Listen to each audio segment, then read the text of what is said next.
Alright, magandang araw po sa inyong lahat mga kababayan, Batang Maynila to it's. Ang nakikita po ninyo dito sa ating screen ay ang Kiko Bam Volunteer Campaign Kick-Off Rally dyan po sa Iloilo City. At yan po, nandyan po si Madam Leni Robredo, si Risa Ontiveros at iba pa. At ang alam ko ay kinakampanya din nila si Heidi Mendoza. At nung nagsalita sino ba to? OG Diaz ay kinakampanya rin nila si Luke Espiritu.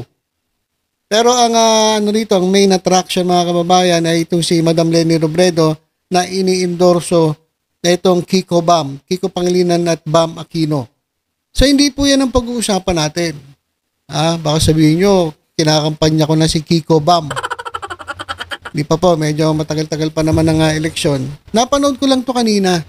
At grabe mga kababayan yung suporta pa rin kay Madam Leni Robredo.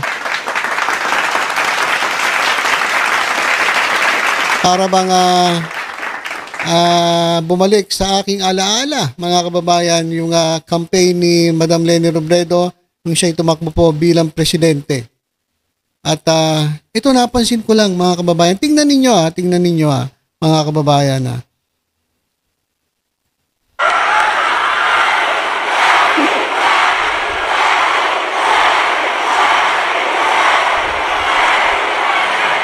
Takpakan natin ang aton Vice President Leni Robredo! Ayan mga kababayan, hindi ko pinatugtog yung may music kasi. Liwanag sa dilim. Ayun yung tugtog nila. Baka may copyright kaya hindi ko na tinuloy. Pero mga kababayan, pansinin ninyo. Post natin. Ayan. Pansinin ninyo yung crowd. Pansinin ninyo yung mga tao. Grabe pa rin ang suporta nila kay Madam Leni Robredo.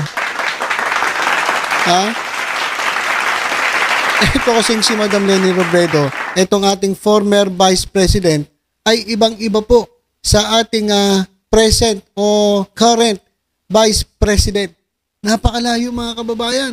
Kaya mahal na si Leni Robredo kasi sa kabila nung panggigipit sa kanya nung ni Duterte, nakapaglingkod pa rin siya ng maayos dito po sa ating bansa.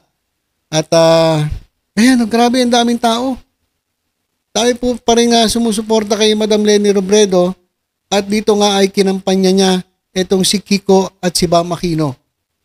Pero pansin ko talaga, sobrang daming tao mga kababayan. Ito piplay ko ayan daming tao. Ayan nagsisigawan pa mga kababayan. Ayan alam niyo sa totoo lang mga kababayan etong crowd na ito, unang-una, hindi daw po ito hakot. Wala pong nangyaring bayad dyan. Kung mapapansin ninyo mga kabataan volunteers mga kababayan. So, kitang-kita natin yung suporta kay Madam Leni Robredo. Kaya nga binibit-bit niya itong Kiko Bam kasi unang-una, itong Kiko Bam ay nakatulong rin naman sa kanya. Si Bam Aquino ay naging campaign manager ni Leni Robredo 2 beses nung nanalo siyang Vice President at tumakbo siyang presidente. At si Kiko Pangilinan naman ay ang naging Vice President candidate ni Leni Robredo. Ito nga 2022 national elections. So malalim ang kanilang pinagsamahan. Pero tingnan ninyo yung crowd. Diyan po ako bumilib mga kababayan Wala pong hakot dyan Wala pong bayad yan. Alam nyo sana kung ganyan po yung ating mga politiko. Yung sinusuportahan hindi dahil sa nagbabayad, hindi dahil sa may mga artista, kundi pinupuntahan dahil mahal nila yung politiko. Actually, ang ganda nga nung sinabi ni Madam Leni Robredo nung napanood ko yan kanina. Sabi niya, kahit na natalo sila, hindi pa rin nagsasawa. Itong mga tao na sumusuporta, nagbo-volunteer. Bakit? Kasi hindi naman tao pinaglaban nila. Ang pinaglaban nila ay yung ating bansa. Ganun po mga kababayan. Kapag ganun po ang ating mindset, Bayan po ang pinaglalaban natin. Kahit anong mangyari, kahit na madurog na tayo, matalo na tayo, nandyan pa rin ang ating pagsuporta. Hindi po tayo magsasawa na ipaglaban ang ating bansa. Ngayon, ang tanong, kinakampanya ko ba si Kiko at si Bam? Hindi po. Pinapakita ko lang po sa inyo, yan nangyari. Grabe yung mga tao. At ang napansin ko lang mas marami pa ito kaysa sa mga rally ng PDP. Mas marami pa sila dun sa rally ng Padapa, mga kababayan. Sobrang daming tao. Punong-puno. Yung lugar kung saan idinaos itong kanilang kick-off rally dyan sa Iloilo. Ang daming tao. So, ibig sabihin ko lang, kung si Leni Robredo lang ang itatapat doon sa mga senatorial balls ng PDP laban, wala po mga kababayan. Wala po, ganyan po. Hindi sila mananalo. Pero hindi po tumatakbo si Madam Leni, si Atty. Leni Robredo ay tumatakbo pong mayor dyan po sa kanilang lugar sa Naga. So, ayan mga kababayan. Ikumpara mo dun sa sa rally ng Padapa, wala po eh. Wala po sa kalahati eh. Tingnan nyo, punong-puno Di ba? Nakakahiya itong mga Padapa senators eh.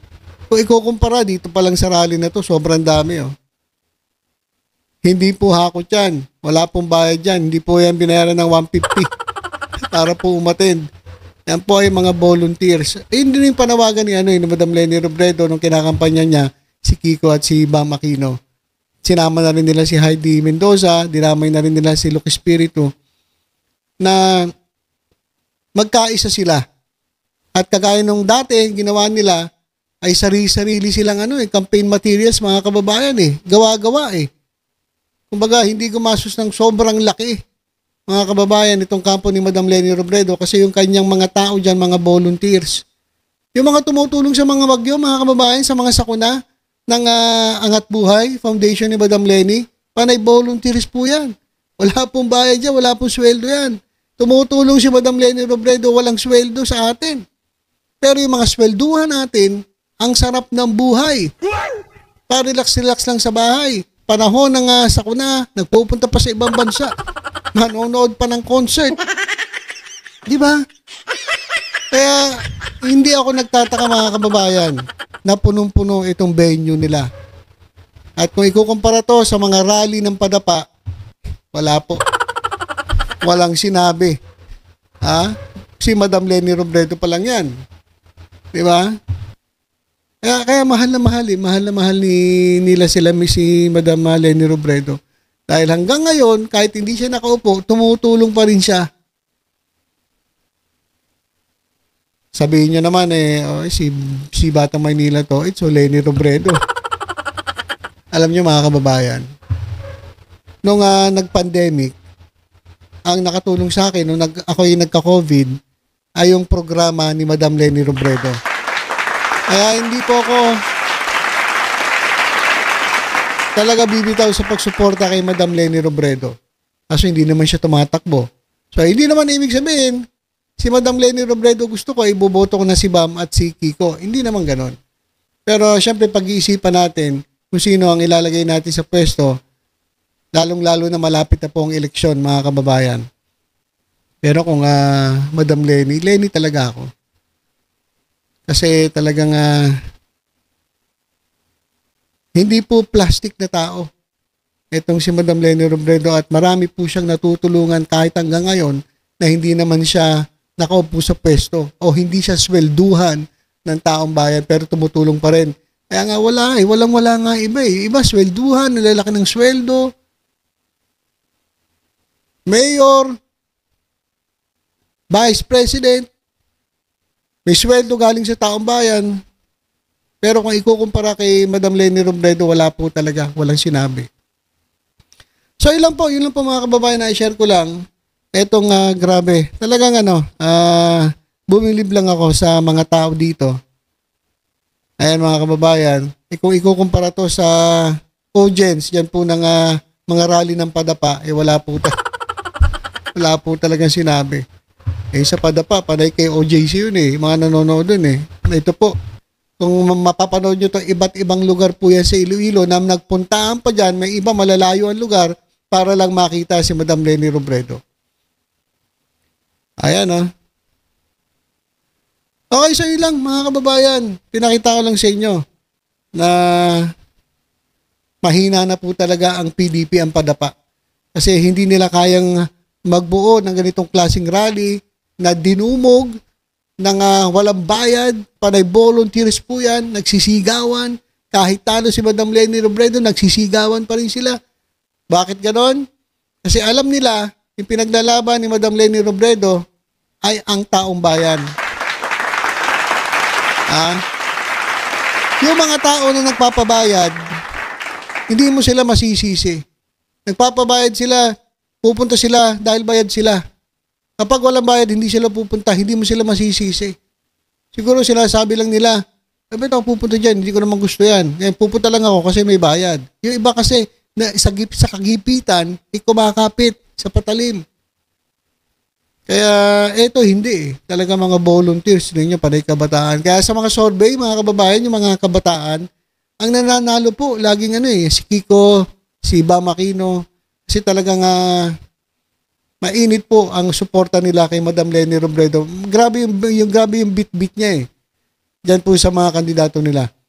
Well, anyway, yun lang. Gusto ko lang i-share sa inyo, pakita sa inyo na ganyan po sana ang ating mga rally. Hindi po binabayaran at talagang napakalayo po kaysa dito po sa rally ng Padapa na maliit na nga po yung venue, basketball court na nga lang, hindi pa nila kayang punuin. Ito mga kababayan, punong-puno eh. Diba? So yun lang po mga kababayan, basta tutok lang po dito sa Bata Maynila. Sa iba pang updates, ingat po tayong lahat. God bless po.